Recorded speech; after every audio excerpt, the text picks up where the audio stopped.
Sapa from Zion Law School. This is the free astrotheology course. Okay, unfortunately, there's a bright light. I just noticed it. Let me see if I can get that bright light out of the camera. Let's see. Maybe that's better. Hopefully that's better for y'all. All right. Anyway, let's continue. This is the free astrotheology course. Our textbook is The Devil's Pulpit. All right. The author is the Reverend Robert Taylor. Okay. So y'all who want to do further research on this topic by this author, you should Google search a book called The Diegesis by the same author, Robert Taylor. So we left off on page 203, and the big cliffhanger for me was the author talked about the cup that JC asked James and John if they could drink from. So I want to know what that cup is. What does it mean? Okay, astronomically or astrologically. All right. So of course we all know what it means from a religious doctrine point of view. We know that. It just depends on your doctrine, right?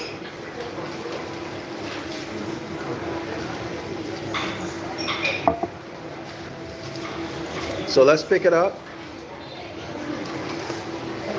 Page 203.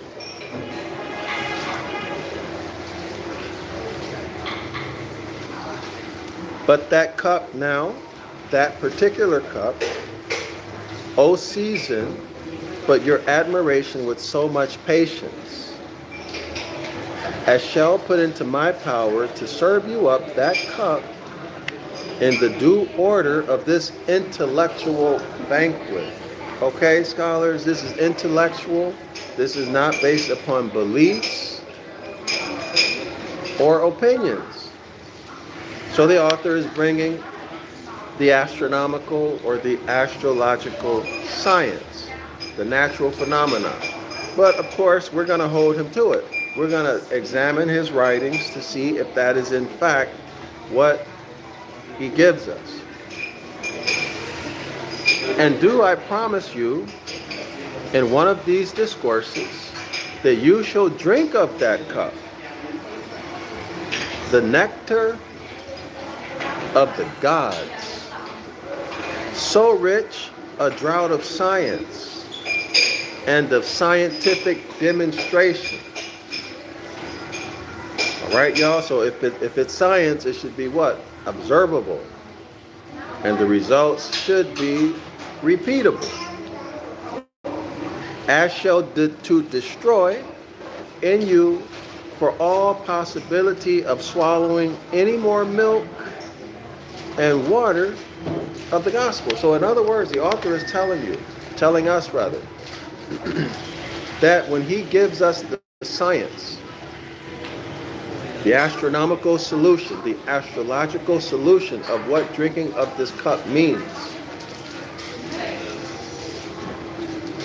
And if you got eyes to see and ears to hear that are not completely uncoupled from your mind, you'll never be able to go back to the religious dogma again, if you understand this science. And that's a very, very, very, very big claim to make, right, y'all? So you be the judge of it. Let's just watch out for the information and see if what he's saying is true. Okay? So also note that he's comparing the religious doctrine to milk and water. Milk and water are very easily to be digested. Even a baby with an immature, undeveloped digestive system can digest milk and water. But of course, not all people can digest animal milk. Okay? In fact, if I had a child right now, I would not let my child drink cow's milk. Or in fact, any other type of animal milk or animal milk products. because of a particular virus that's in it that causes leukemia and type 1 diabetes. But that's another story. So think twice about what you drink as far as milk is concerned. But our business now is with the sons of Zebedee. So the author is telling us he's going to tell us the astrological solution, meaning to this cup that JC spoke about at a later time. Now we're going to stick to the sons of Zebedee. All right, that's the business right now. All right, but now our business is with the sons of Zebedee and their mother, Miss Zebedee. There is not a little difficulty in identifying this old woman, owing to her being spoken of by the mother of Zebedee's children, which should seem to indicate that though she was the mother of Zebedee's children, she never had the honor of being Zebedee's wife. Well, that's interesting. I never thought about it that way.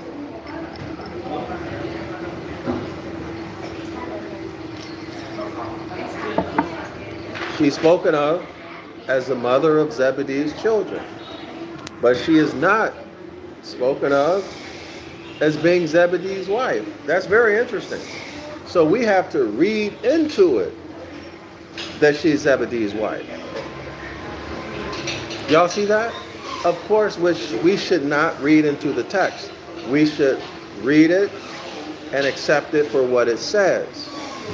When you read into it, you transport yourself into the narrative, or you make assumptions that the writer, who's casting a spell on you with evil intentions, wants you to make that assumption. He wants you to read into it so that the conclusion that you reach is your own. So therefore, you will defend it. You not only defend it, but you'll believe it and defend it. Why? Because it's yours. So you think it's right. Y'all see it? Does everyone see that technique? So be aware of that. Do not read into the text. Take it for what it says. In other words, understand what the writing says literally. And then that way, you will not be fooled. Now let's continue. Owing to her being spoken of by no other epithet than the most evidently enigmatical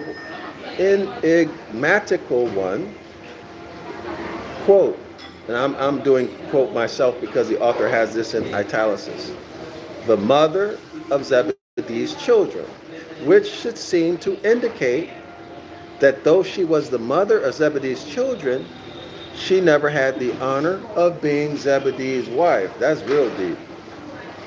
The ladies and gentlemen of the gospel seem not to have been anything like so ceremonious about these things as we are nowadays.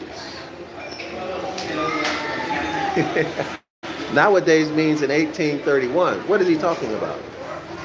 The marriage license. The marriage by the state, or to be moral, you have to have some relationship that's called a marriage in the West. Otherwise, the child is what? Born out of wedlock. The child is considered what? To be a bastard. Any type of negative connotation. If a man and a woman are not formally married according to Western standards. This is what the author is referring to. So the author is saying that in the days of the Gospels, men and women came together and the nature of that was different. So a man and his consort, the nature of that was different than it was in 1831. Okay? The ladies and gentlemen of the gospel seems not to have been anything like the ceremonious. Let me repeat that, y'all.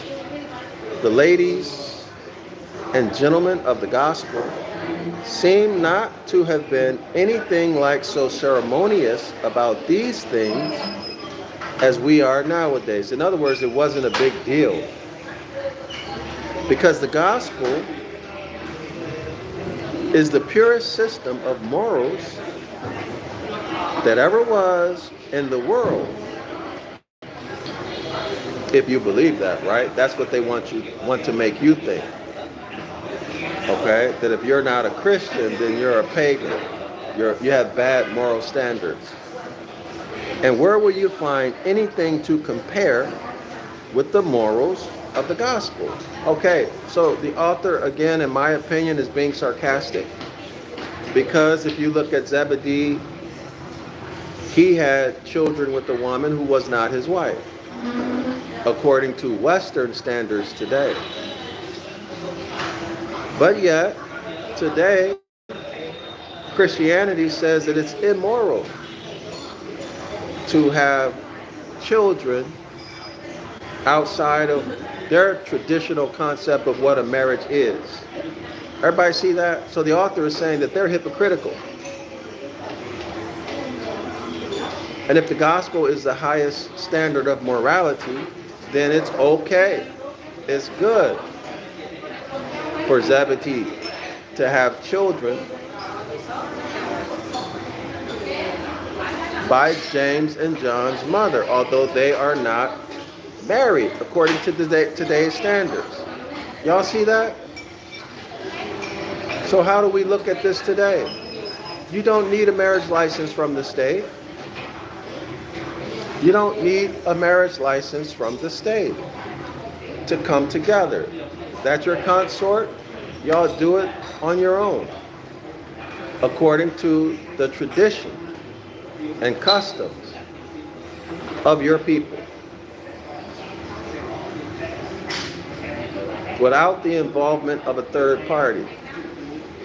And hopefully you are aware that when you do a marriage license, at least in North America, then you give ownership through an adhesion contract. You give ownership of the fruit of that quote-unquote marriage to the state. So that means your heirs become the property of the state. You just sold them into slavery.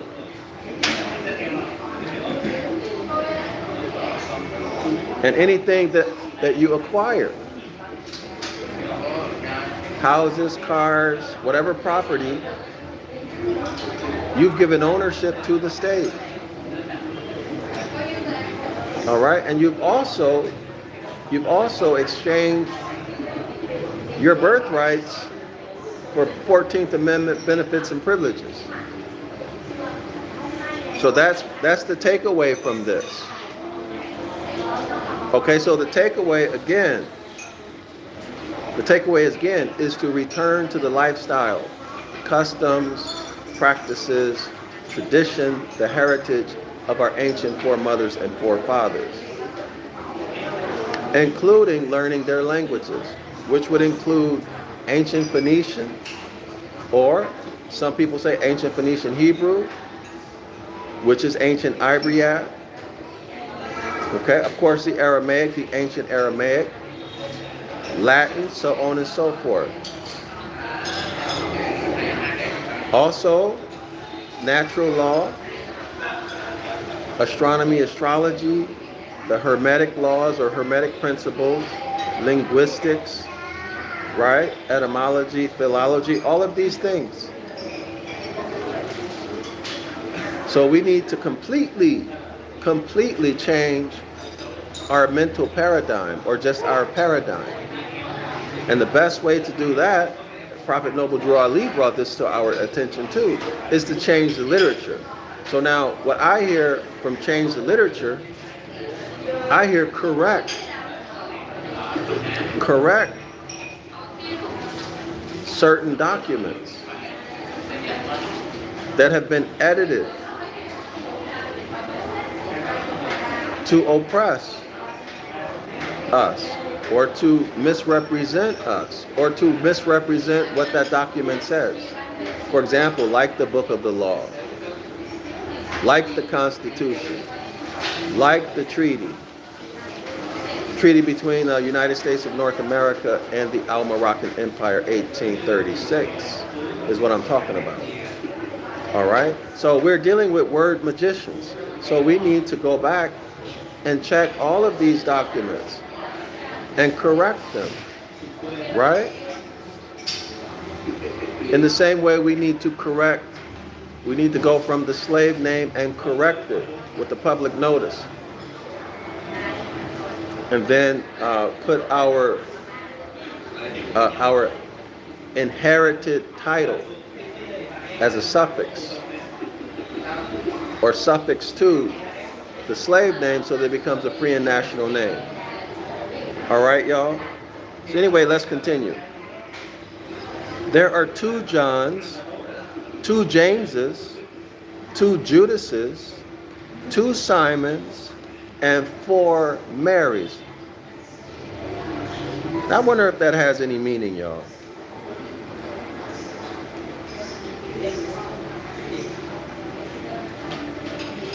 I wonder if that has any meaning. It's definitely confusing, right? Because when you read it, you have to figure out which John is he talking about, which James is he talking about, which Judas is he talking about, which Simon is he talking about, which Mary is he talking about. There are 4 Marys. All right? So 2 Johns, 2 Jameses, 2 Judases, 2 Simons, and 4 Marys, and the dramatis personae of the gospel. Remember, the Gospels are first and foremost a tragedy. What's the purpose of a tragedy? To get you into a peak emotional state, either happy or sad, excited or afraid. Why? Because that's part of brainwashing. Puts you in a peak emotional state to hypnotize you. Once you transport yourself into the narrative, which is the goal, then you start believing it. And the more you hear it, the more you see it. How are you going to hear it? You're going to hear it through Christian music, gospel music, Hebrew Israelite gospel, sermons, prayers. All of these are incantations. You become bewitched, and you're involved in it. Okay, so you are involved in brainwashing yourself, but you don't realize it.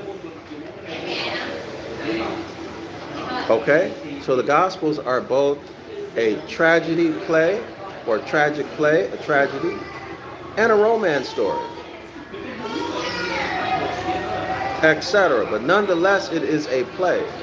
And by the way, y'all, during the ancient, during Rome and Greek times, there were plays and dramas that were used to teach the morality and laws at that time. And each of the actors would wear a mask. And we see this same concept played out today, but that's something for another time, okay? But the gospel follows that tradition of a play. That should tell you something. That's a Greco-Roman tradition.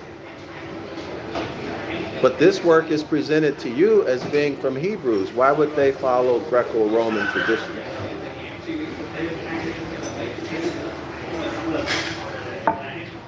Y'all can think about that and decide.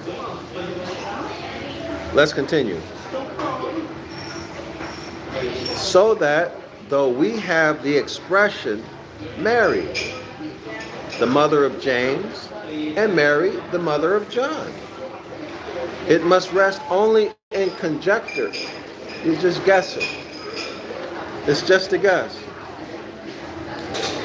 It must rest only in conjecture. Which of the Marys was the mother of the sons of Zebedee? So you have to guess.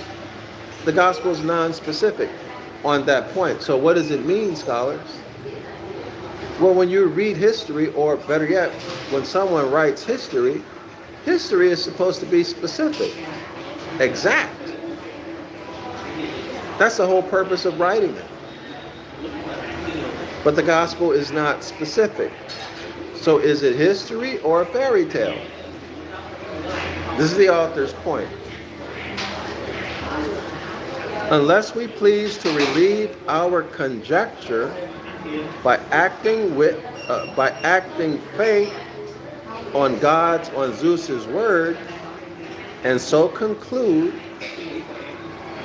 that as there are 3 persons in one God, so there might be 4 mothers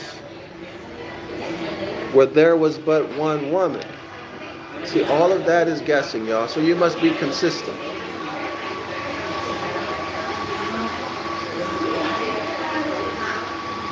So you must be consistent, okay? And does it even make sense? Should you read into it? Should you make a guess, or should you accept it for what it is? And if it is not clear,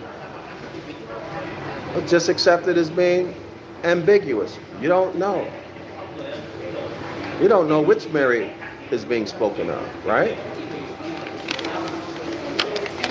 Okay, so now this is dealing with the text from a literal point of view as opposed to a doctrinal point of view. Okay, y'all?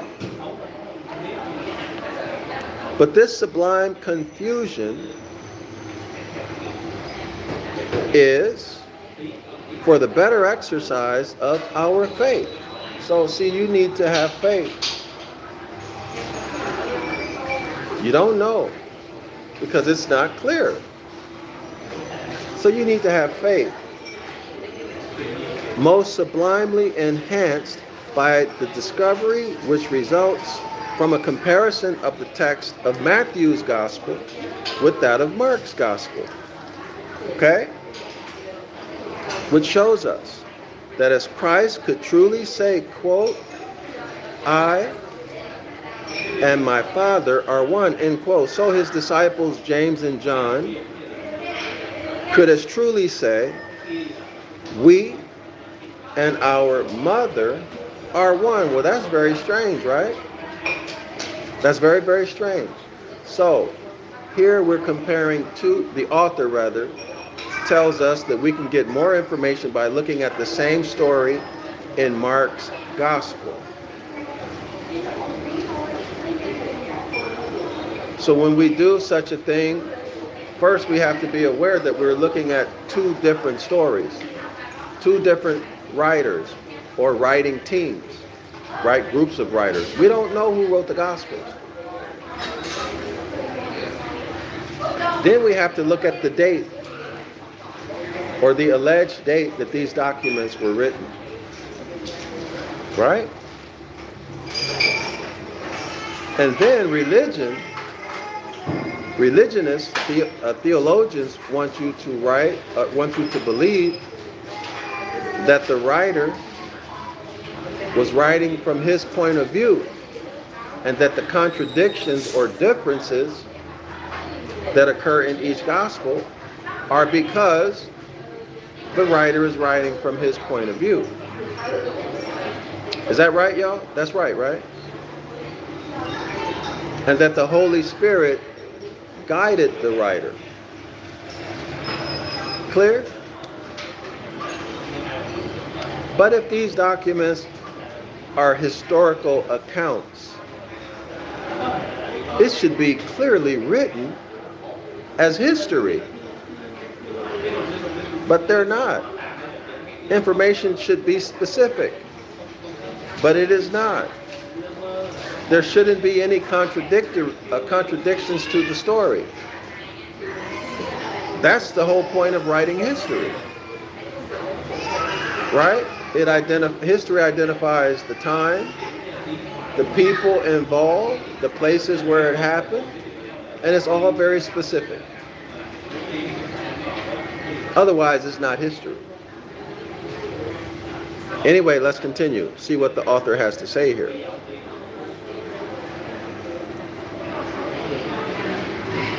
What in Matthew's gospel is reported as having been spoken by the mother is, in Mark's gospel, said to have been spoken by her sons. So there's a contradiction. Matthew says the words were spoken by the mother of Zebedee's sons. Or, let me state it differently so it's not confusing. Matthew writes,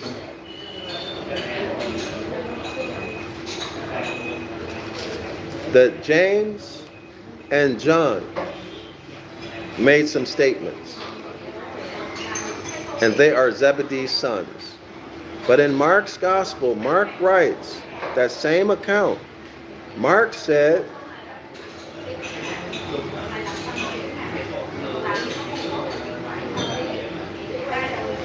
I just totally messed that up, y'all.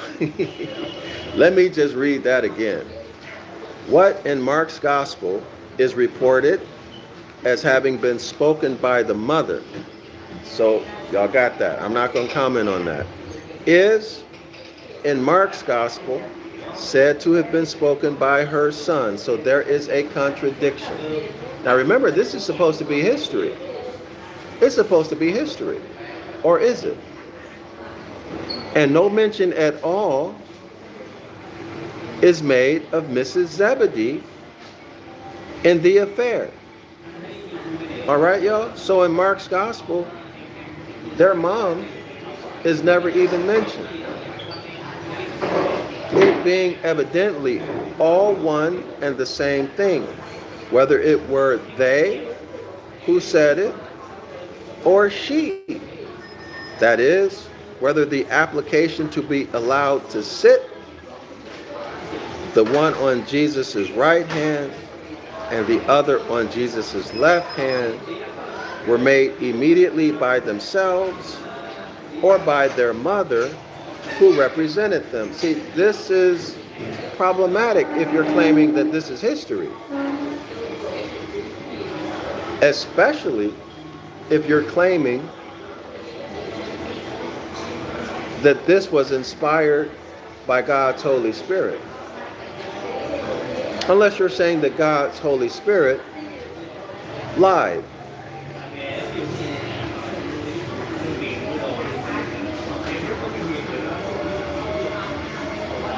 Because, as it is the Virgin of the Zodiac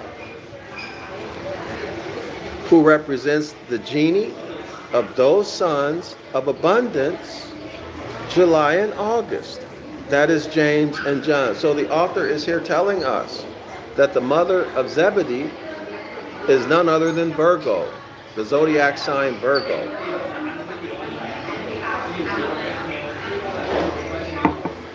Is none other than Virgo.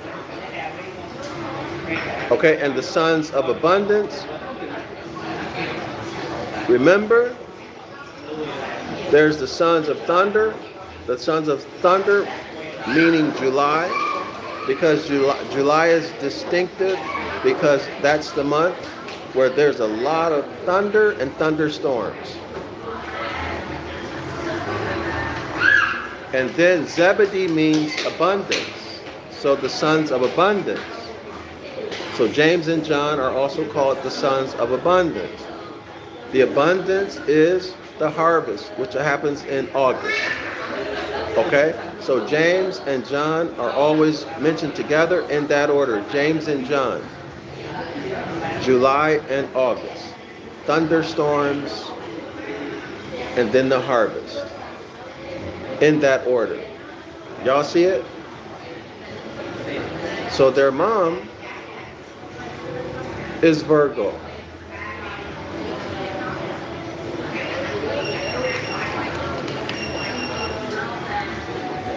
It never being to be forgotten that in the allegorical adaptation, that's the gospel story, those congruities and consistencies which we look for in histories and narratives are not required. Y'all see that? So that's why Mark's account of the story is different from Matthew's account. Because they don't have to be congruent. They don't have to be the same. Because it's not history. It's a tragedy, a play. It's a romance, a play. It's anything but history. Okay? But when we look at it according to nature, we see that their mother, Mrs. Zebedee, is the constellation called Virgo. Virgo, the woman, right? The virgin woman. Y'all get it? All right. Now, let's continue. The contradictions that we just talked about, who said it? Did the sons say, I want to sit at your right hand and on your left? Or was it their mother, Mrs. Zebedee? Let my son sit at your right hand or your left. See, who said it? That's a contradiction. If you look at it as God's Holy Spirit inspired them to write, well, now you have to admit that God's Holy Spirit either lied or got it wrong.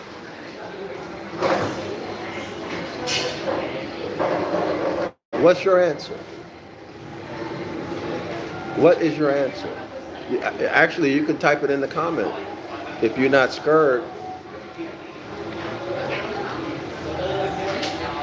The contradictions, absurdities, and jarring statements. For example, do you want me to call down fire from heaven? Which of course would be what, y'all? Lightning. July, thunder and lightning. They go together. See it? You want me to call down lightning from heaven? See, that only works, it only makes sense when you look at it from a natural phenomena point of view. Okay? Or natural energies, or whatever, however you want to put it. I forgot how the author phrased it a couple pages ago, but y'all know what I'm talking about, right? Everybody knows what I'm talking about. Natural phenomena. All right, let's continue.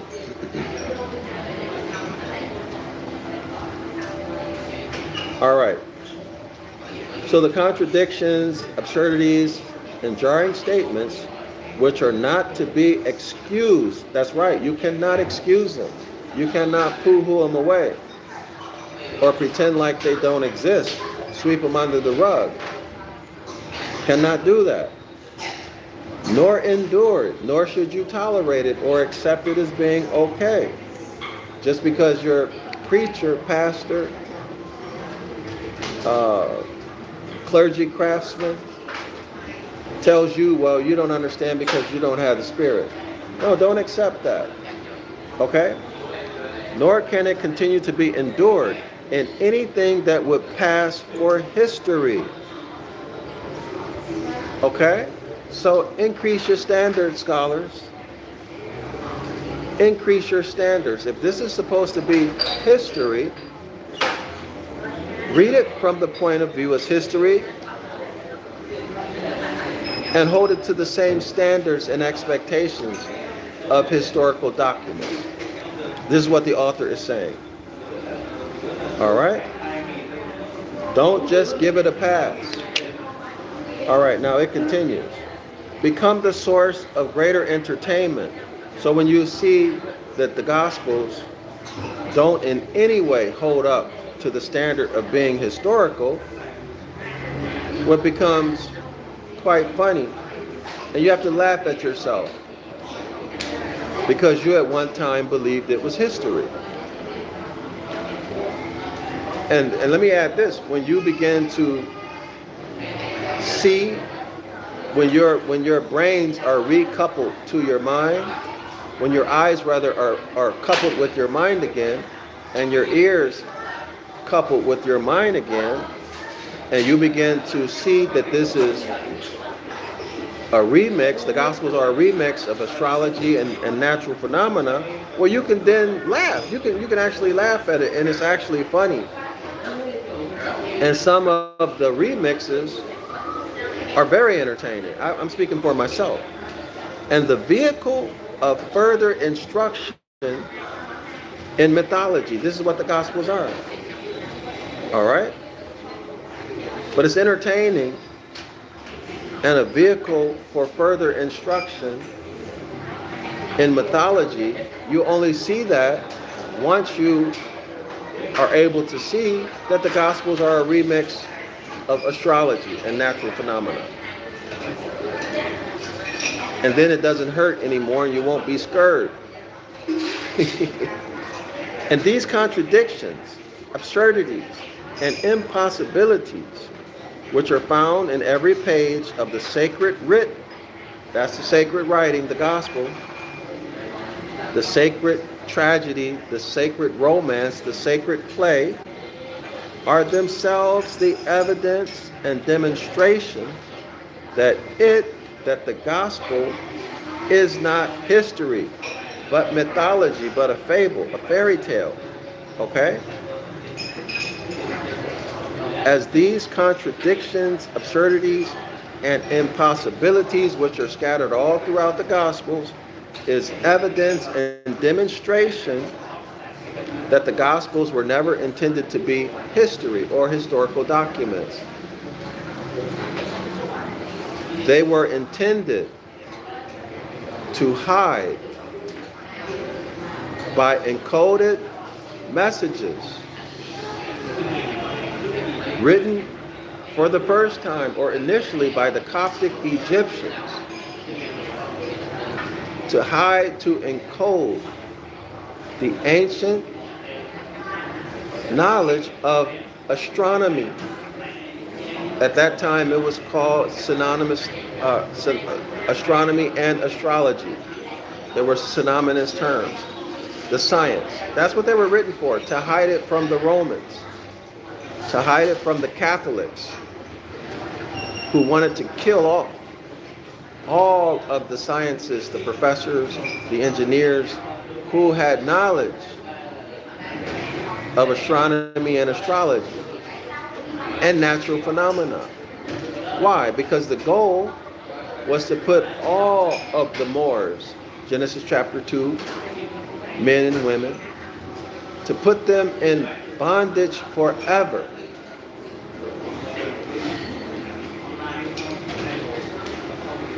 By destroying their knowledge of nature and replacing it with religious dogma, religious doctrines that have absolutely nothing to do with nature. That was their intention. And so our ancient ancestors hid that information in what's called the Gospels. And everyone knew that it was a metaphor. But the Roman Catholic Church got a hold to it, and then later the Goths and the Visigoths got a hold to it.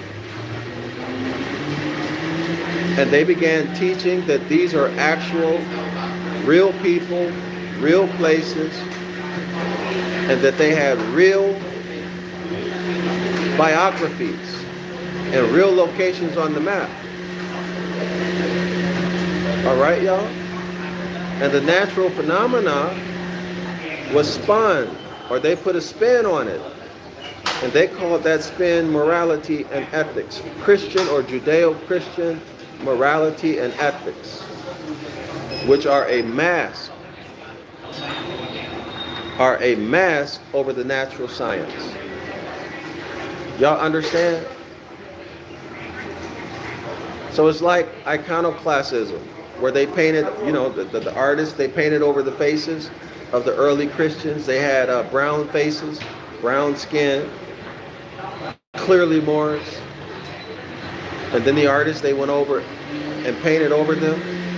And now they have a hybrid or European face, right, y'all? Well, they did the same thing with the science. Painted over it with religious doctrines focused on morality and ethics. So we know the code. We know the code, but it's up to you to use that code, scholar. It's up to you to take your mind back. It's up to you To learn who you are, to learn about your nationality, to learn the Most High's commandments, which are natural law, to learn the highest laws of the universe. Love, truth, peace, freedom, and justice. To learn our ancient foremothers and forefathers' culture and heritage and principles. All of this is embedded in or having its origin in the 7 Hermetic laws or 7 Hermetic principles, which undergird astronomy or astrology. Everybody see that? And then the lesser laws, physics, etc. Linguistics, law, common law, etc. It's up to you to reclaim your heritage. It's up to you to take back your title, to attach yourself to the land. Okay? So the L's and the B's, etc. There are 5 titles. You have to take that back. And nobody can give it to you, and nobody can take away. You only need to claim it as an inheritance.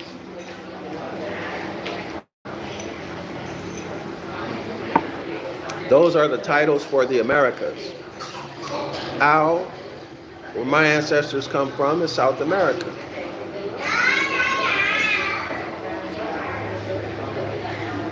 The Days and the Alis.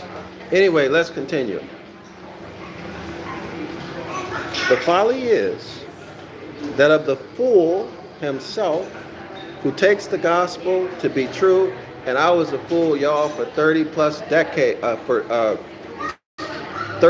years. I was one of those fools, which never itself purported. So the author is saying that the gospel never said that it was a historical document, nor was intended to pass for truth, and then looks for consistency and method were nothing but pantomime and fiction was intended. That's why when you read the Gospels, they're not written as history. It was never intended to be history. From the time they were written, it was an encoded allegorical story to preserve the ancient knowledge of nature, astronomy and natural phenomena, to preserve it from being destroyed by the Roman Catholics and their Moorish minions. That's all it was. And in review, it was initially written by our ancient ancestors, the Coptic Egyptians. It was translated next into Latin, not Greek, Latin. And we know that because certain Latin suffixes are preserved, still in the Greek. And from Latin, it was written into Greek. And then they threw up a smoke screen to confuse you, which is one of the things they always do. They throw in something to confuse you. And if I remember correctly, we'll see an example of that in the next few pages in this chapter. Okay, but that's their MO. That's how they roll. That's how they operate. Confusion. Remember, they are word magicians. So the confusion that they're going to throw in is going to have to do with grammar, with etymology. All right, y'all? With how words are formed and their meaning. Spelling. In other words, they cast spells to confuse you.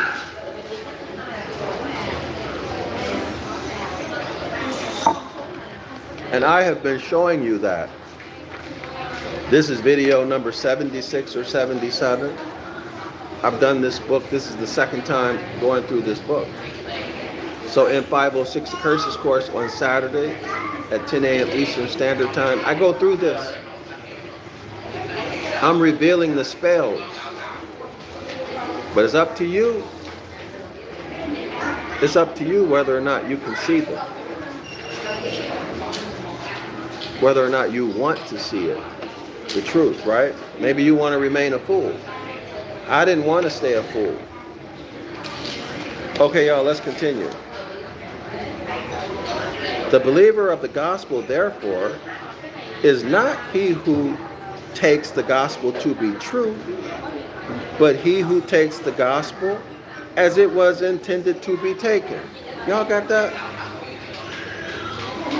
The true believer of the gospel, in other words, the true faithful follower of the Christ, is that man or woman who understands and accepts that the gospel is astrotheology.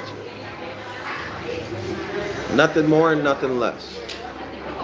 That's the quote unquote faithful or godly man. Not the believer who thinks it's history. Because he don't know anything. Right? That is who understands it. The man who understands that the Gospels are astrotheology. He understands the Gospels. Who sees through or looks under the gross veil of the letter into the sublime science of the Spirit. Y'all got that? So there's two things happening here. Not the letter. I'm doing a YouTube live. Not the letter of the law, but the spirit of the law. Now let's look at that differently. The true faithful man, the true man of God, the true Christian sees, understands, and accepts that the Gospels are astrotheology. He sees through or looks under the gross veil of the letter. That means he looks at the etymology. He looks at the radicals. He looks at the radicals. And we're going to see an example of this again on the next couple of pages. Well, let me give you an example of what the author is saying here. And there's something in here that's really going to hurt a lot of you Hebrew Israelites. The word James, J-A-M-E-S,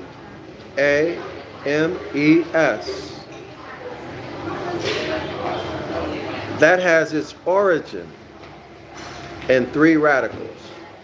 I'm getting this information from page 206 and 207. There are three radicals. Of course, y'all know that these word magicians, they take radicals from different languages and put them together to form a word. And they never tell you the etymological meaning of the word.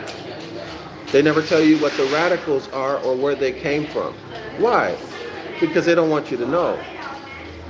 They want to fool you. All right, so we're cracking the code right now.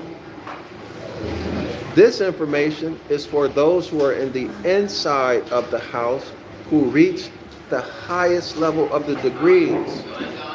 Y'all remember what those degrees are? The autop or autops degree, the royal arch, and what was the other one?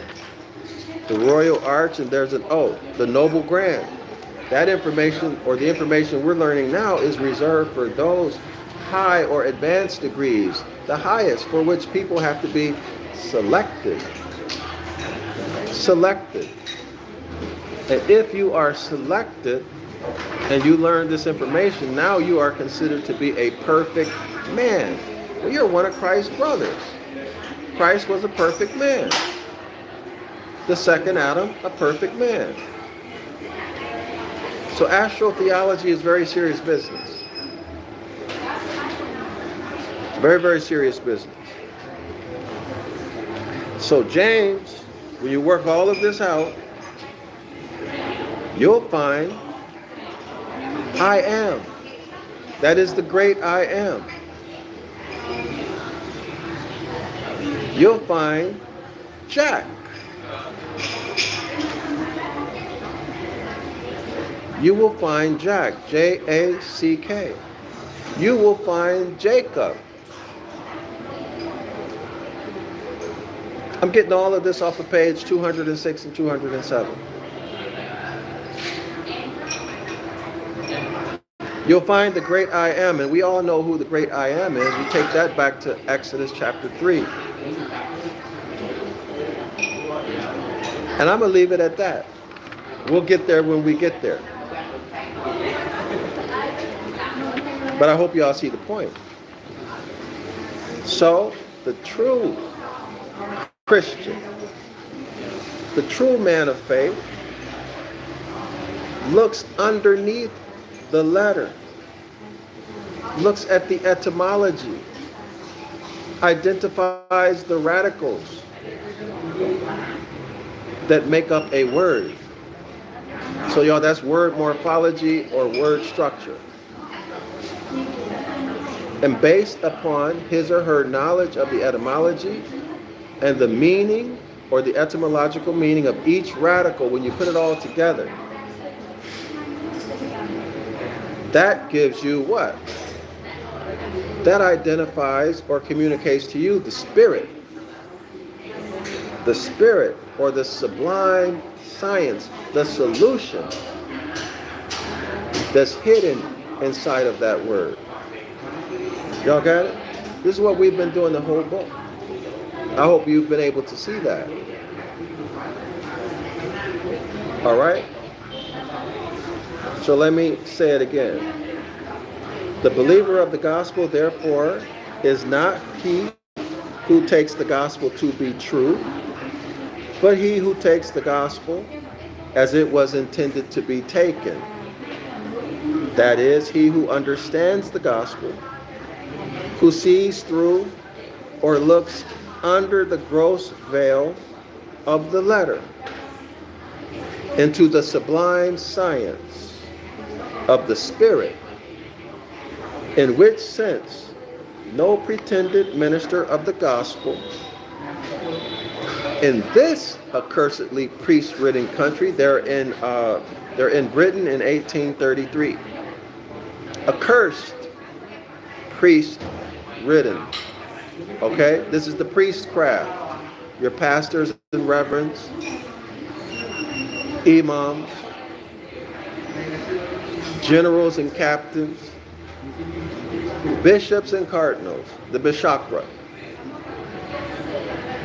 None of these accursed people dare thrust himself or his congregation to accept the challenge I have given to show whether it be I, says the author, or he who is the imposter. So in other words, the author is saying that he's been giving all of these lectures at the Rotunda, but none of the priestcraft have challenged by presenting their case. None have challenged, meaning they have not shown that what he's saying is not true. They only talk about religious doctrine. They only drag him to court, make him pay money for debts, locked him up twice. But no one ever addressed his evidence, the etymology, the philology, the astronomy, the astrology, which would include, y'all, the philology includes the cathedrals, the art, and then the history, right? The secular history, which would include secular history and so-called mythology. They never challenged those facts, that evidence. They just disgrace his name, lie on him, put him in prison, make him pay debts to take his money. Destroy his reputation. Tell people not to go to the rotunda where he gave the lessons on Blackfriars Road.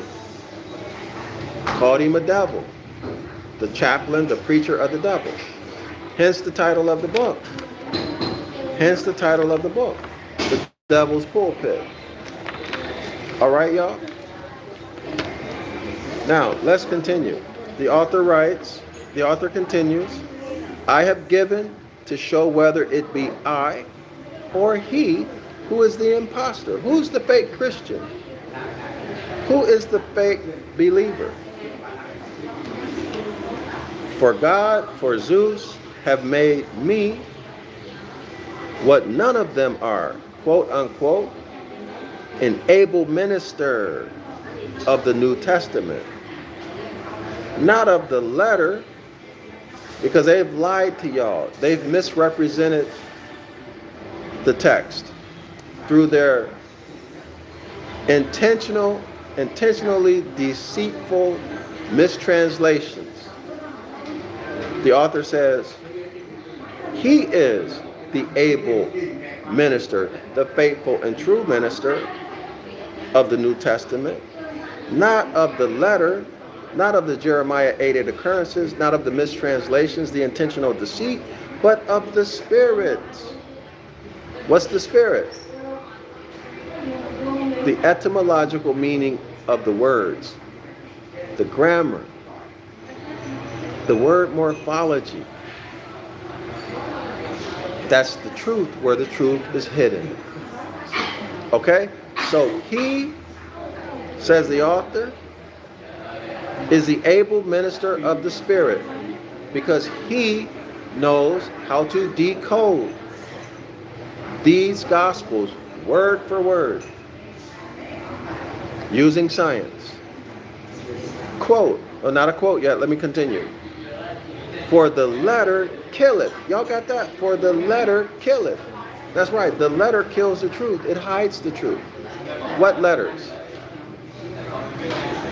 The mistranslations, the intentionally deceitful words. The words that are there, and you have absolutely no idea that it has a meaning different from what you know the meaning to be, like the meaning of James, like the meaning of Zebedee. And we're going to get into this, y'all. All right, you'll see. Keep coming, watching the video. We might even get into it today. We might even get into it now. Let's continue. For the letter killeth, the letter hideth the meaning. That is, you see, it makes fools of people. That's right. These translations of the Gospels, it makes a fool out of you. And that's what they intend to do.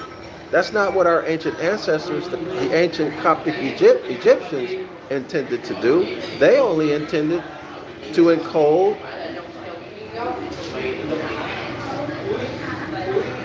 the Zodiac, the astrology, the astronomy, the natural law. They intended to protect it by encoding it into what is called now the Gospels. But it was the Romans, the Roman Catholic Church, the Goths and the Visigoths, and of course, the secret societies, who have done most of the corruption, most of the misrepresentation. Is what the author is telling you. All right? That's how they're making a fool of you, believing that a fairy tale is real history. It's actually, it's an insult. Quote, but the Spirit giveth life, but the knowledge of etymology, philology, astronomy, astrology, and history gives you life. In other words, it resurrects you. And the truth shall set you free. Y'all got it? It gives you life. It gives you your life back. Now you can what? You can become in full life. You can get out of that civilly dead status. You're no longer civil leader mortus. You're no longer non-descendable. You're no longer under the authority of the dead, the Dogon, Anis. You're no longer in maritime admiralty, Catholic, Christian, corporate policy jurisdiction. Clear? You can claim back your nationality and hence your estate. The spirit that I already talked about, give it life. Y'all see that? But it's up to you to take it. I can't make you take it, no more than I can take a horse to the water and make the horse drink. It's up to you to decide to be in full life. Follow the Most High's commandments. Live in harmony with nature. And to end once and for all your civilly dead status. Okay, so let's continue. But the Spirit giveth life. That is, there's some good fun and work. Yeah, it's fun when you start to discover, when you start to decode all of this information. It's a lot of fun. But it's work. All right? It's also work because you have to learn. And it's not easy for most people because a lot of people, many people undergo cognitive dissonance. So there's a lot of fear and anger that a lot of people experience when they start to realize this. And then a lot of your friends are not going to want to talk to you anymore. Right? And then you're going to realize that you don't have as much in common with your friends who are still in religion. And they ain't going to want to hear it any more than you wanted to hear it, let's say last year or 6 months ago. Okay? But remember, the Spirit giveth life. As look into history or to anything that ever bore the name of history. Where will you find the names or anything like the names of these sons of thunder? James and John. Any account of any action they ever did or any event in which they were a part. You won't find it. You will not find it. Hold on, y'all. I want to order something. Your salad smells good. Am I? Yeah. What kind of salad is that? What kind of salad is that? What salad are they eating? They have a salad? Salad? Hold on, y'all. I want to eat. Let me order something.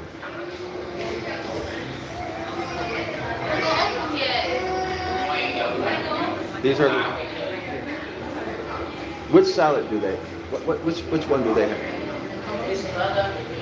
Which salad? I want the salad. Which one?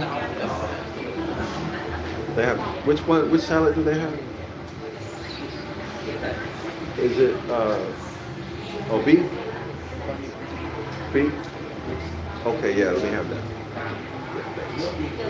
Okay, y'all. The salad smells really good, making me hungry. And I haven't eaten today. I've been up since about 3:30 this morning.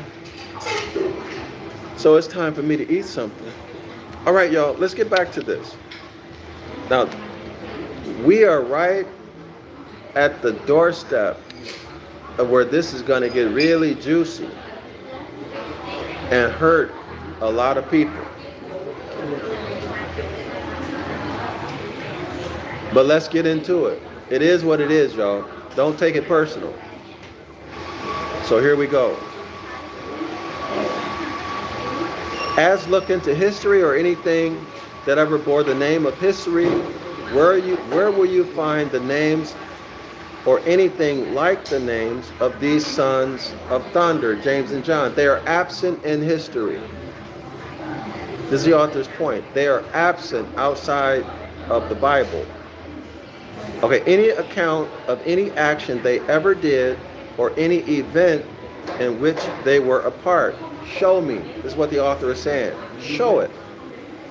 If it's historical, show it. Of James, your only account, now he's talking about in the Gospels, your only account of James is that after having preached nothing, written nothing, spoken nothing, and done nothing, he was killed for nothing by that eternally reviving old child killer, King Herod. So King Herod, he gets blamed for everything, right? So Herod killed James. King Herod killed James. Why? For nothing. Of James the just, following the romance, following the gospel story, the gospel tragedy, called ecclesiastical history, James the just, well, he gets killed. In like manner as James, for nothing at all. He just gets killed. And like almost all the rest of them, almost all of the other apostles, James the just suffers his martyrdom. Notice this, y'all. He suffers his martyrdom, or he gets killed in Heliopolis. Heliopolis.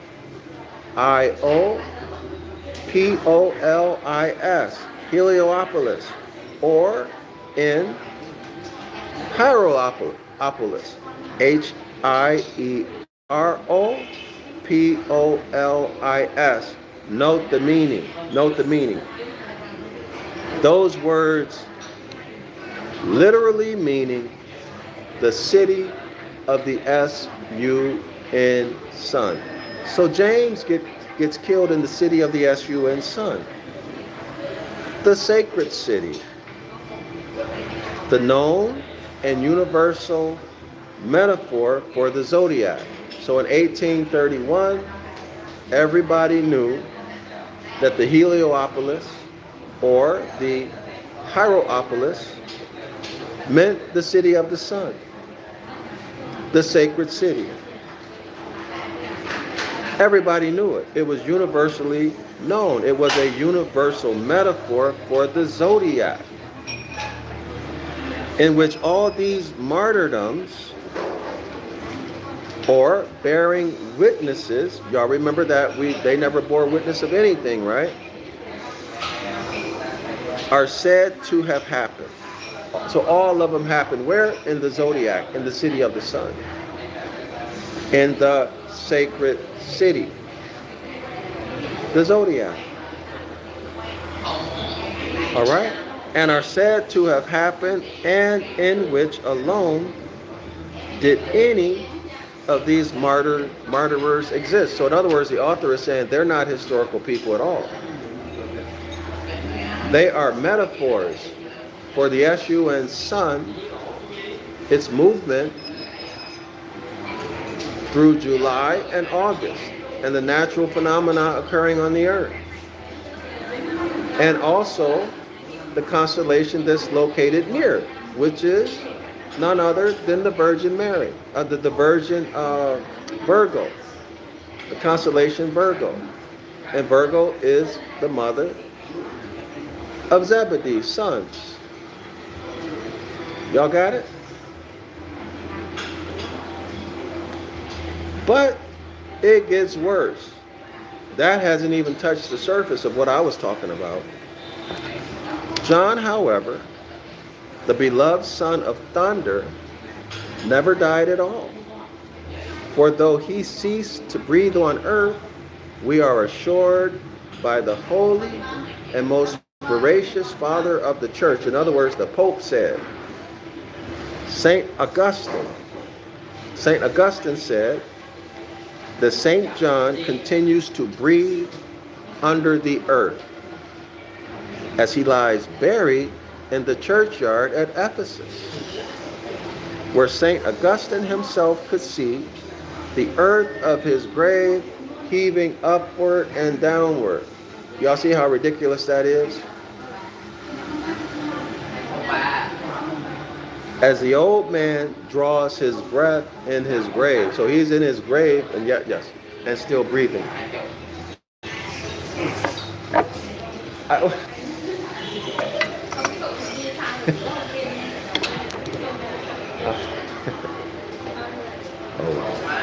they've completely messed my order up. I asked for a salad and they brought, look what they brought me, guys. It's not what I asked for at all. But anyway, that's part of what happens when you are in a foreign country and you don't know the language. And I don't really want to know the language because I have peace of mind without knowing the language. When you learn a language, what I've discovered, when you learn a language, you can hear what the people, you can hear and understand what they're talking about. And a lot of times you don't want to hear it. Okay? So you can avoid a lot of trouble. That's my philosophy about travel. I don't want to know what they're talking about. I don't care what they say about me. My thing is peace of mind. And if I have to experience something like this, the wrong order, it's okay, I don't mind. It is what it is. Anyway, let's continue, y'all. And I'm used to it. I left the States way back. Way back in the early 2000s. Let me rephrase that. I left Morocco back in the early 2000s. Let me say that correctly. I left Morocco in the early 2000s. Anyway, y'all, let's continue. So let's go back to John. Okay, so it was called a standing miracle for many hundreds of years in the Christian church, notwithstanding the churchmen, the clergymen, the bishopra themselves could not deny it, was also a lying one. Yeah, it was a miracle, but it was also a lie. You're in the grave breathing. Come on, man. Its efficacy, however, in confirming the faith of the faithful has been much more diminished, owing to the fact that our churchyards, so I'm on page 206, owing to the fact that our churchyards to this day presenting equally well attested evidence of thousands of, note this y'all, thousands of vampires. And I'm confident that he wrote vampires because they are vampires, bloodsuckers, literally, snoring away in damp sheets and waiting for the glorious resurrection. All right? Has no history, no geography, no chronology, no annals, no records, no dates, right? No specific land masses, registries, or vestiges of fact in all the world has any account of the existence of such persons as these sons of thunder. They're absent in history.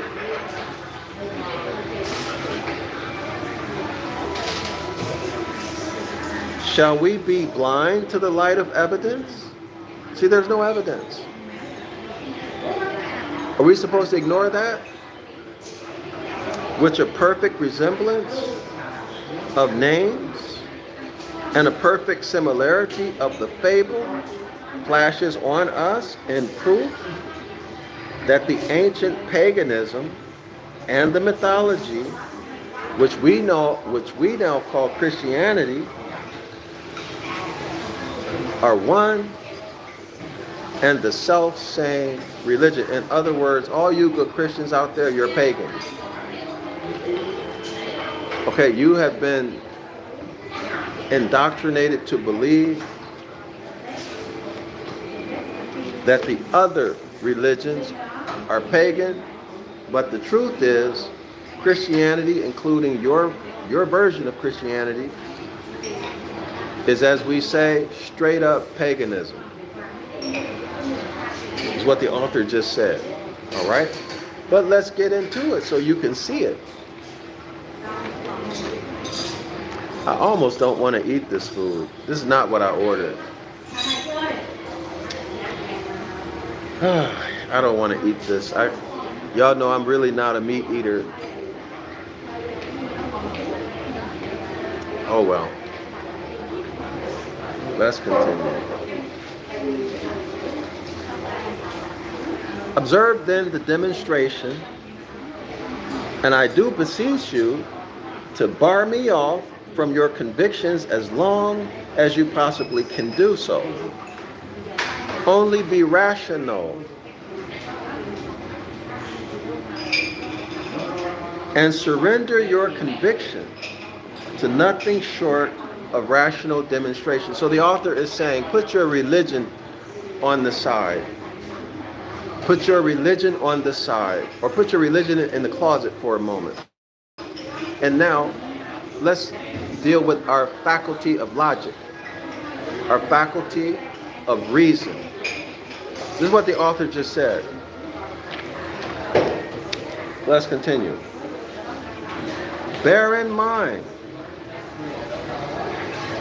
then the story which makes so distinguishing a portion of 3 out of 4 Gospels of the metamorphosis of Christ upon the Holy Mount.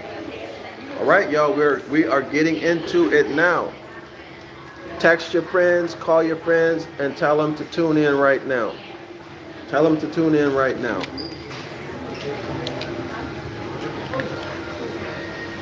Bear in mind that if this had happened as an incident peculiar to Christianity, it could not have happened before the founding of Christianity. All right? So, what the author just said here, other deities have been sonified. Other deities have turned into the sun before there ever was a Christianity. Other deities have metamorphosized into the sun. Other deities have been transfigured. Other deities have been transfigured into the sun. It's not new to Christianity. And scholars, we should already understand that. Right? We should already understand it. Why? Because these are all solar deities. Christianity is new. Or at least that's the chronology that they give it. Empress Rowo writes, the food looks good. Well, let me try it. I am hungry. But they didn't give me any. Y'all remember when I told y'all this is why I would not have young men working for me ever? Am I? They don't bring me anything, no, nothing to eat with. Do you have sticks? Chopsticks? But it's okay. It's okay. I want chopsticks.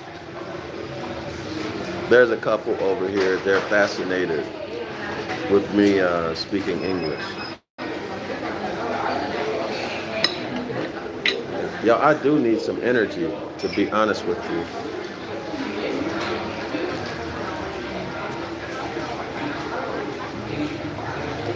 Well, the sauce is okay. I've had better.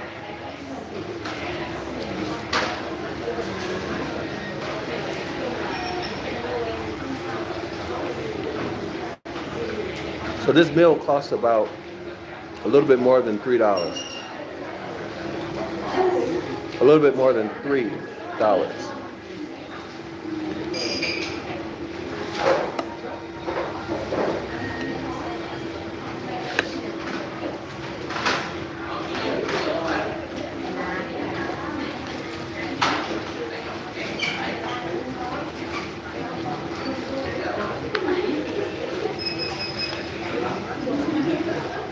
Okay, y'all, let's continue. Bear in mind that your Christ in the Gospels constantly speaks of his 12 disciples, or any one of them, as being one with himself. That's right. But Christ himself said that he and his disciples are one. That was his prayer, right? As he was one with the Father. Take note. Bear in mind that the name James, now y'all don't forget that. Christ prayed out of his own mouth that he and his disciples are or be one. Just as Christ was one with the Father. So if Christ is one with the Father, that means that his disciples are also one with the Father, because the apostles are one with Christ. Y'all got that? Bear in mind that the name James, James, is always rendered into Latin Jacob us. Jacob us. Jacobus. Let me show it.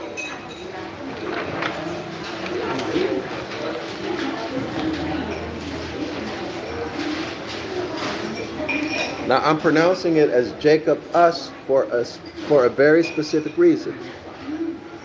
Do y'all see it?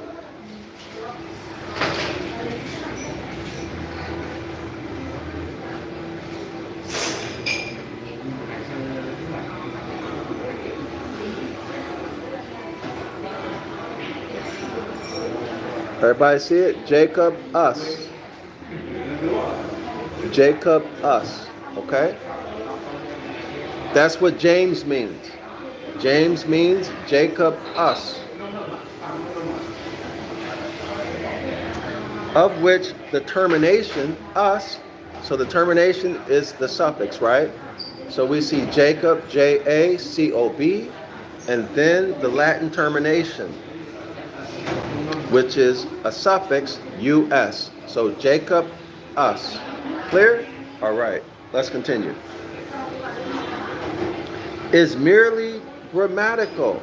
So this is another indication, if y'all remember, going back many pages, many sermons ago, in this book, in the Devil's Pulpit, the author brought to our attention that there are many words that retain the Latin termination or the Latin suffix us. This is one of them. This is one of them. Clear? Let's continue. You're going to see the power of knowing what radicals are and how to wake with them. And etymology. Let's continue. So the Latin termination is merely grammatical, meaning you don't need it, and leaves us the name Jacob. So we'll just get rid of the Latin termination us, and that leaves us Jacob. Now, we all know Jacob. Who is Jacob, y'all? Who is Jacob? Which one of you knew that James means Jacob? Which one of y'all knew that? So when you get rid of that unnecessary Latin termination us, you clearly see Jacob. Now, who was Jacob? And why is James hidden? Well, again, these word magicians use the pen. They use magic to confuse you and to hide information from you. They make a fool out of you. And now we're going to continue examining how they made a fool out of you. All these decades, all these 50, 60, 70, 80, 90 years, you've been a Christian believer, faithful. And in the author's words, you've been a fool. Let's continue. So here we see the Ancient Ibaryath word written in biblical Hebrew pictographs. But we're going to ignore that, okay? Now, let's go through it again. So the Latin termination us or us is merely grammatical and leaves us the name Jacob. So we delete the Latin termination. We have Jacob. That is, look y'all, that is IAC. And then O. So we have two radicals here. Y'all see the IAC? The I replaces the J. I and J are interchangeable. IAC and then O. Everybody see that? So if y'all remember, let me review for you. So remember the ancient, we were taught that J is modern. That's not true. The author brings that out in the Devil's Pulpit. So the I, remember the I pointing to the sun. Y'all remember that? Pointing to the sun. So if you needed to be fast, you want to write something fast, you just write a finger pointing to the sun. That's your hieroglyph. This finger pointing to the sun. But if you had time, you're not in a rush, you do what? Write a J. Y'all see? The tip of my finger going down across my palm to my thumb. There's a J. Y'all see that? That's a letter J. And this is how the ancient Egyptians wrote the letter I sometimes, or they would write a J. It's the same thing. So the letter J is in fact ancient. You've been tricked about the letter J. Okay, so you need to ask the question, why did they trick you? Here's the letter J. I hope everybody sees that. So now let's go back to Jacob. Go back to the radical. The radical is IAC and Ob. Jake Ob or Ike Ob. Y'all got it? Let's continue. We're on page 206. But Icus,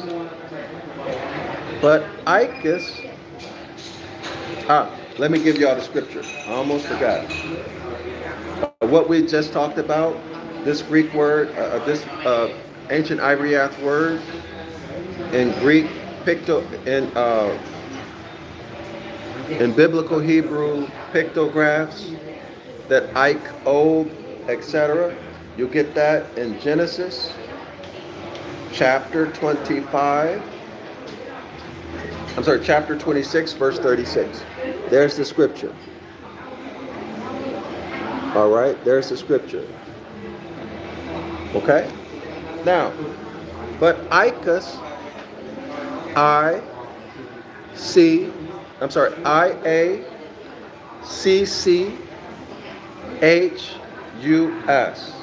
Let me show it. Icus. Now y'all be patient and follow along. Tell your friends to come hear this. Text them, call them, tell them to come tune in right now. Icus. IACCHUS.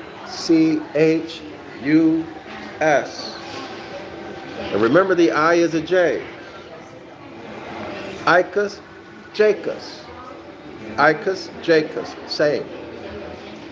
But Icus is the direct, undisguised, unconcealed name of the god Bacchus,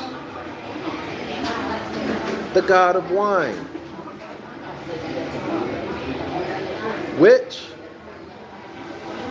without its Latin termination, is Ike. Ayak. Y'all look at that. So delete the Latin termination, the US, and takes you back to Ike, IAC, which is the same meaning, right, as Jacob, Ike, IAC. Y'all see that? So now, James, Jacob, Jacob us, Jacob, Ike, O, Icus. Remove the Latin termination, takes you back to Ike, IAC. But Icus is the deity Bacchus. James, Bacchus. Bacchus is the god of wine.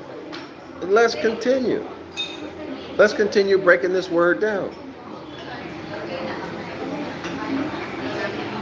So IAC, listen up y'all, IAC is the direct origin of our English Jack. So Jack comes directly from IAC. J-A-C-K, the I and the J are interchangeable. IAC is the direct origin of the English name Jack, J-A-C. The radical of J-O, J-A-O. Y'all see it?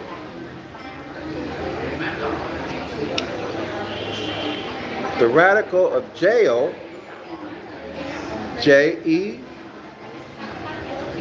We went through this a bit, one or two videos ago. Remember that? Remember this deity, y'all? Well, guess who this is going to take you back to?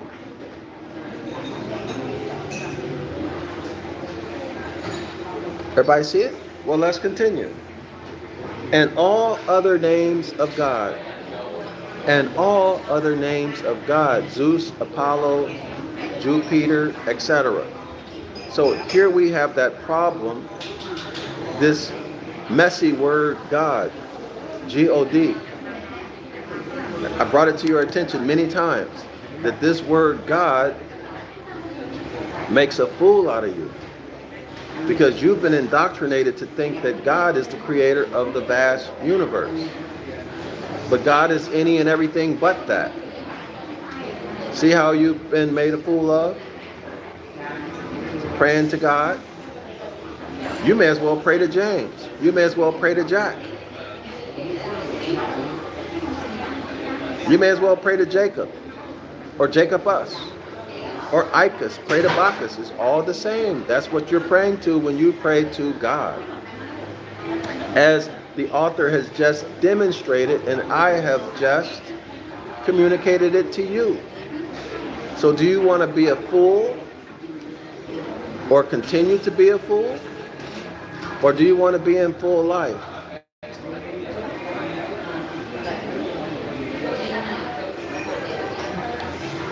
So Oliver is writing, who's James and Jacob?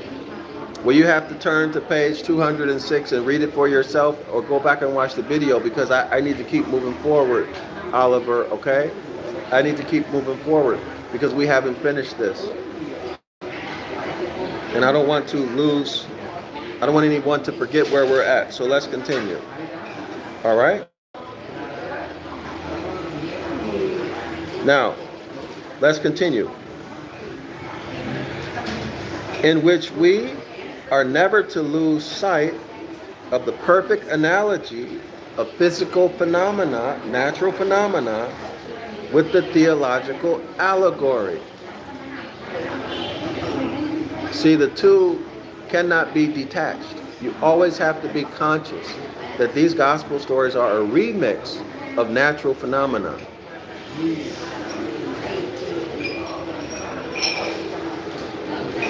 As we always find Jack signifying God and Tom signifying the devil. All right, y'all. So remember Tom or Tommy, St. Thomas, uh, the winter solstice. Y'all remember that? The winter solstice is so cold that it's hot. The winter solstice is hell. All right. So let's continue. If you go to heaven when you die, you will go to Jack of the Box. Now, there used to be a restaurant called Jack in the Box. Now y'all know what that is. Jack is heaven. Jack is God. All right? But if you go to the other place, you will go to hell and Tommy. Hell is nothing more than the winter solstice astrologically. Hell is the winter solstice astrologically. And St. Thomas is a worship by the Catholic Church near the winter solstice. Period. Okay? Now, y'all, let's continue.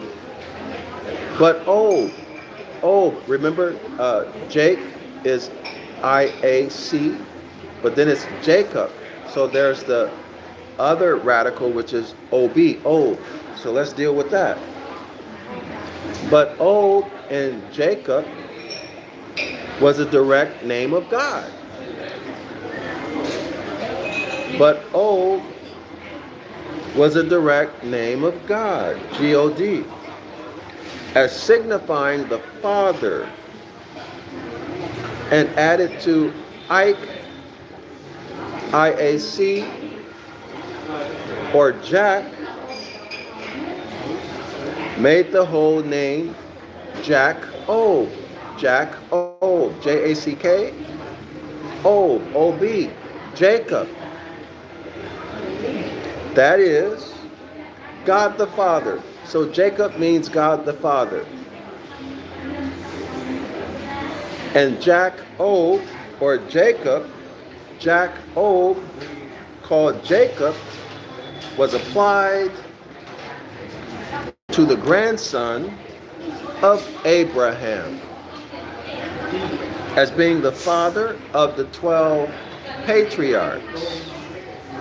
Those 12 patriarchs have been proved to be none other than the personified genie of the 12 divisions of the Zodiac. In other words, each of the sons of Jacob, the sons of Israel, represent one of the 12 Zodiac signs. And I've already gone through that maybe 3, 4, 5 videos ago.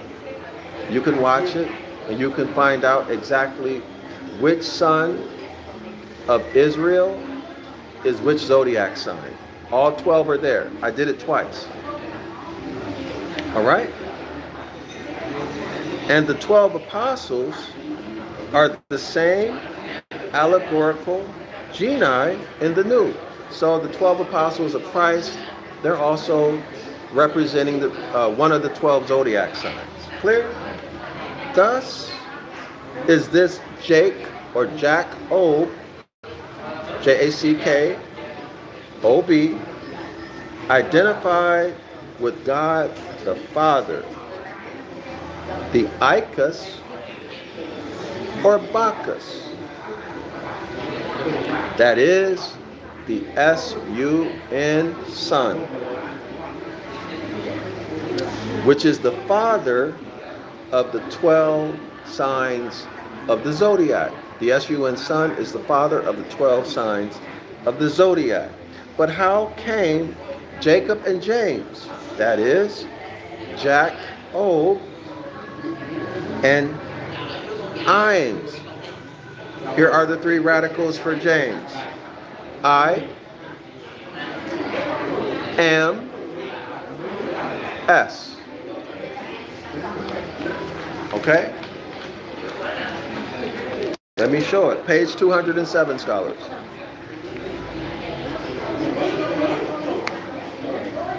Take a look. I hyphen am hyphen S. I-AM-ES. That's James. 3 radicals. Let's go through it. But how came Jacob and James? That is Jacob and I-AM-ES to be universally understood as perfectly synonymous names. How did that happen? How does James universally known to be the same as Jacob, when they are certainly no more like each other than the names Bacchus and Apollo? They're clearly different. They're spelled different and they're pronounced differently. So why is it that they are universally known in 1831? That means everyone on the planet, everybody knew that James and Jacob are the same. How? What's the explanation?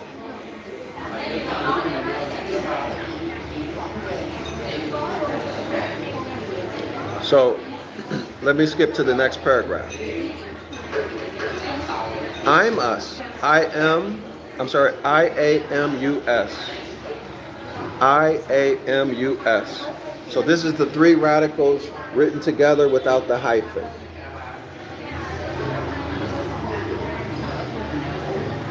Okay?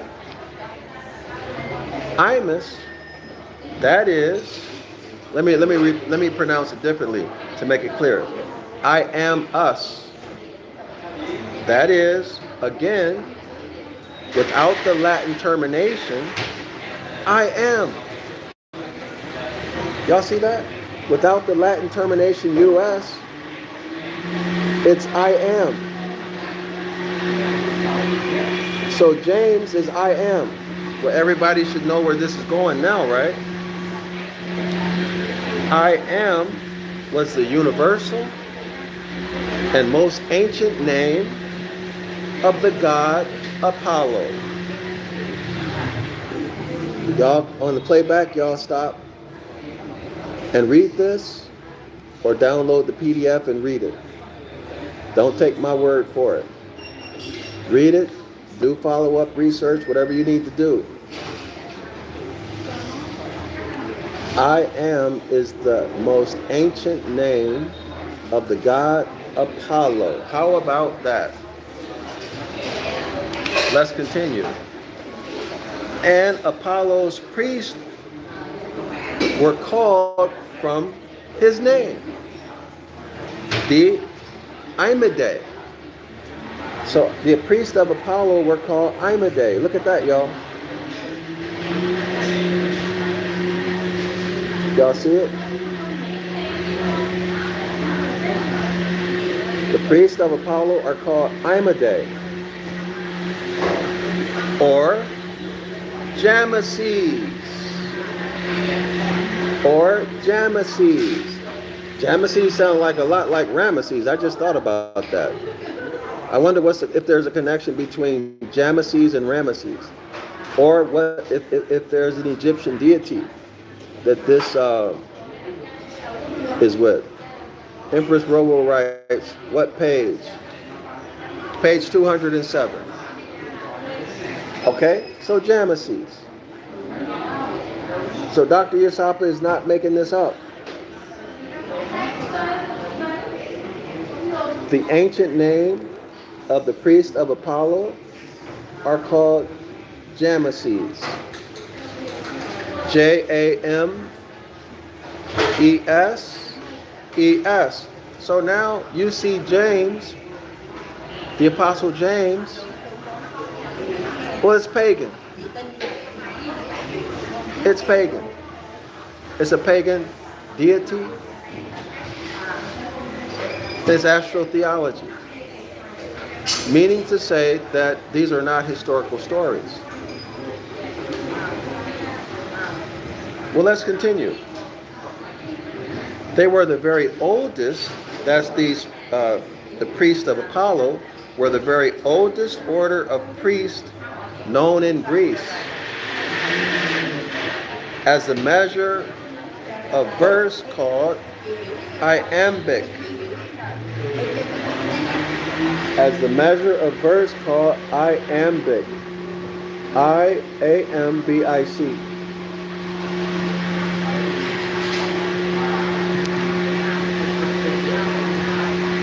as the measure of verse called iambic is derived from the hymns sung to the honor of Iambus.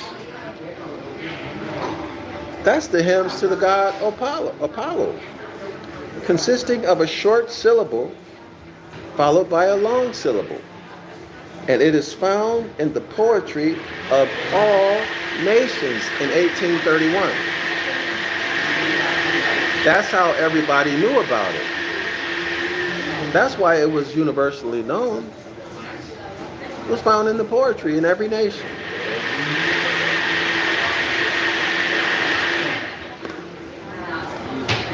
The whole word James,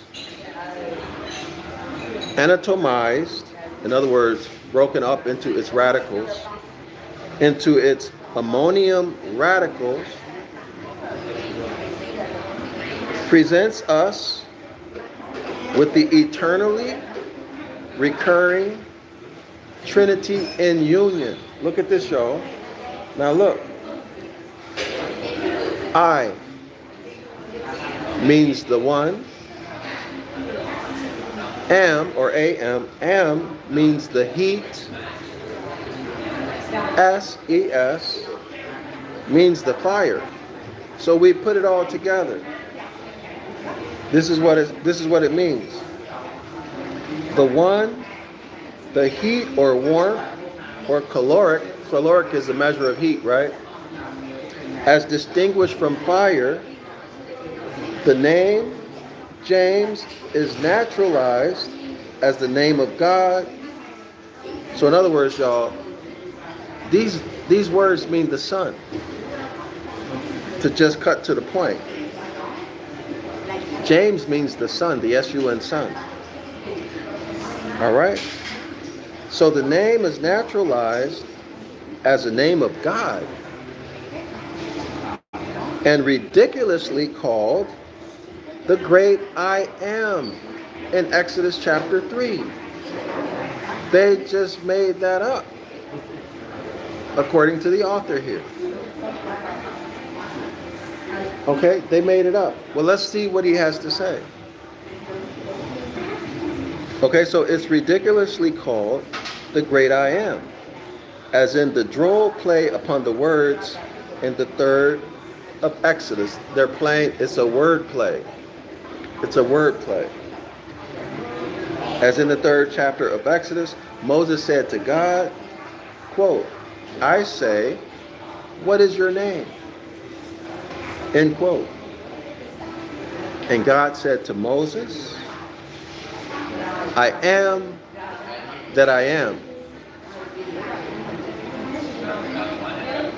Let me rephrase that. The one, the heat, the fire. In other words, I'm the sun. I'm the sun. I hope y'all see that. Let's continue. And thou shalt say, I am, have sent me to you. Let me restate it. And thou shalt say, the S-U-N, sun, has sent me to you. Well, if that's not astrology or astronomy, if that's not natural phenomena, I don't know what is. But how can the S-U-N, sun, send Moses anywhere? The sun is not a man. It's the sun, right? Okay, y'all? That's why the author is saying that they played a word game on us in Exodus chapter 3. And it's ridiculous because the sun is not a man. Okay? And obviously the sun is not God. So it's ridiculous. But they did it. Why? Because they made a fool out of you. They know you don't know any better. They just make a fool out of you. But anyway, let's continue. Which in our ridiculous version amounts to no more than if he had said his name or God's name is the thingamajig, or Moses was to go to the children of Israel and say to them, the thingamajig, or let me throw in, the son, or what's his name, has sent me to you. Makes no sense, right? It's ridiculous. But that's what they did. And we and our ancestors have been being made a fool of all these years. Now let's continue.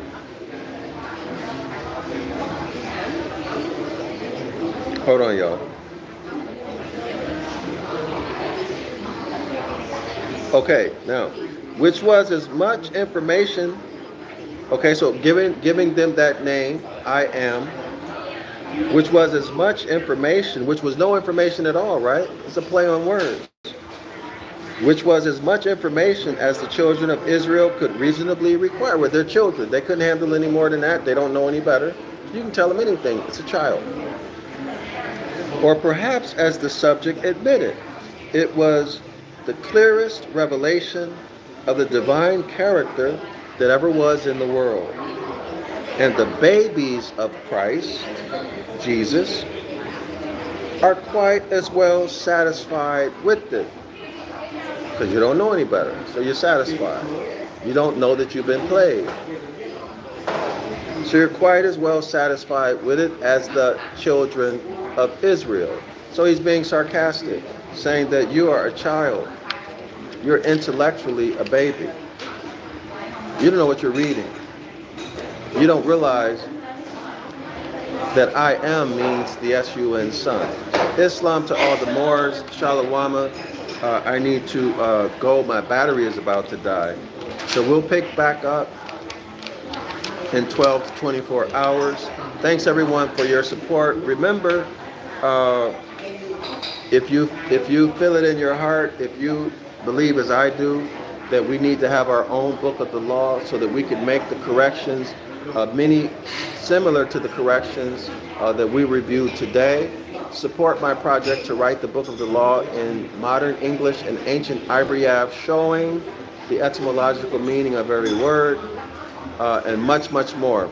Showing the astrology, the astronomy, the hermetic laws, and the constitutional principles, etc., etc., etc. You can learn more about that in the description area of this video. Islam to all the Moors and Shalom.